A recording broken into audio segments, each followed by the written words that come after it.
I'm just going to log in for Marketing Masters, and it's going to put me on the results splash page, which just gives a quick 8-week view. This graph to your right here has the media spends in the blue columns, and then the revenues stacked up on the gold columns. And it also presents a CPO index, which is that red line, and also an MER index, which is that green line. And as you can see by clicking, I can disable some of the additional information here if I only want to share a certain piece of it. There's actually a special creative function here, which is not one of the default slides, but all of these are customizable as well.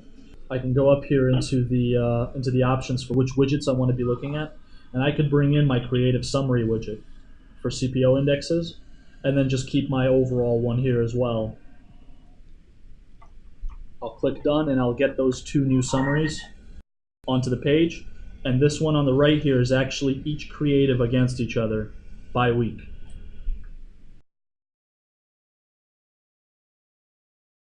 If I want to see the actual airings, I can click on any of these data points, and it'll bring me into a screen that'll give me all of that information.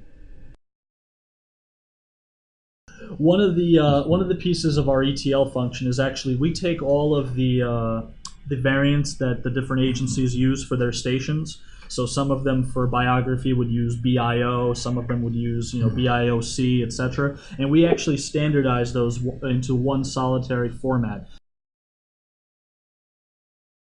This is where all of the magic happens. The time period I typically select up to 16 weeks back, and this actually changes the best calculation. It looks at the last airing that is ran for that particular long form key, which in this case is a station called 10 News Saturday at 3:30 p.m. It takes what the most recent airing was, the second most recent airing, and the third most recent airing, going back up to 395 days.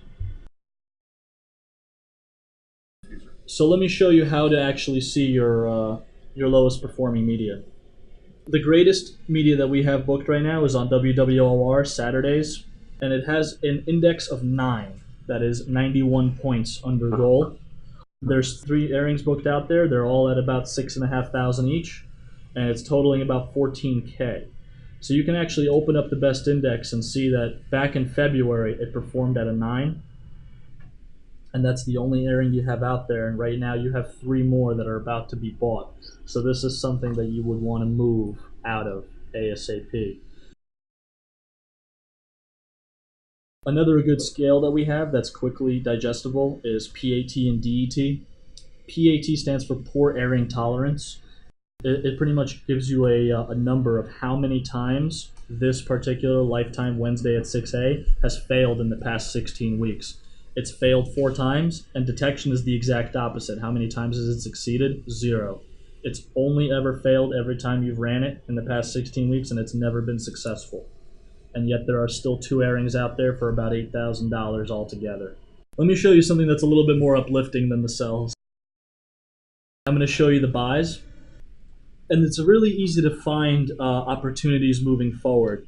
One of the pieces that i.Predictus makes really easy is to find media in your past that has kind of fallen out of your schedules over time, yet has had really strong performance. Every single time that you see a gap here, it means that you've ran 11, like this gap right here, you've ran 11 airings, okay? Only 2 out of the 13 total airings that have ran in the past 16 weeks have failed. It has an index of 219, yet you have no future media.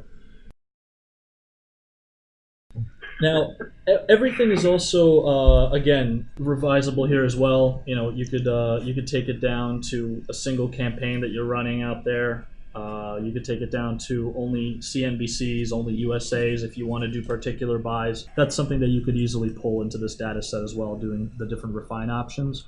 And again, as I showed you in the other format, everything is absolutely exportable. You do 1 click, you're out into Excel should you want to use that for any other purposes.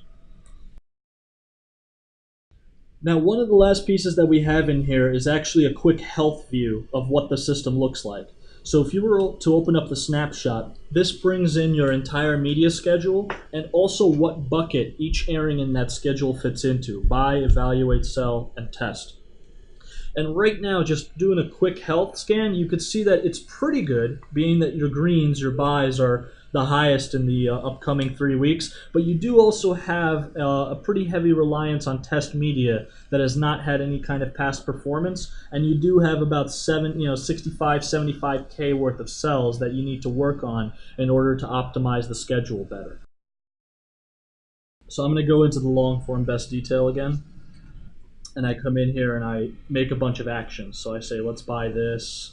Let's buy this one as well. I want 3 of these. I want 2 of these, right? And I go ahead and I save my actions.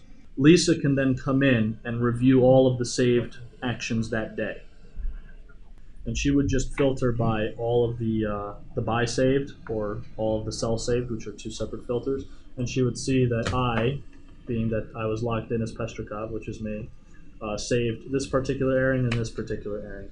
And she could look at this one and say, I don't agree with it. And she could select it and just reset the user action on it, and that'll be gone. So now when I filter by my buy saved, that'll no longer be an actionable item. And if she agreed with this one, she can select it, and she could push it out to the next piece, which is a automated email that goes out that has that particular action as a buy, saved as a line item in Excel in the agency's format that last purchased it.